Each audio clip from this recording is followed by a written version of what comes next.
এয়া যে দেখিছে এয়া মই হালোৱা বনাই আছোঁ যেহেতু মহৰম মাহ লগতে আচুৰা দিন তো অকণমান মিঠা বস্তু বনাইছোঁ অকণমানি ল'ৰা ছোৱালী কেইটামানক খুৱাম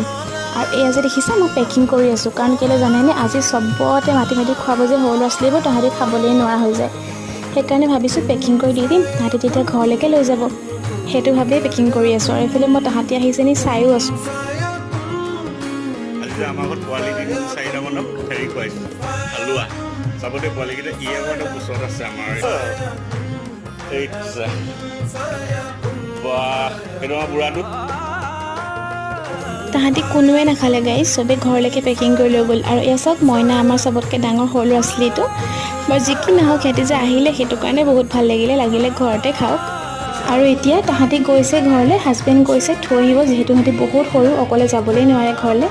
আৰু আজি মিনি ব্লগত ইমানেই আছিলে আকৌ নতুন এটা মিনি ব্লগৰ লগত তেতিয়ালৈকে বাই বাই টেক কেয়াৰ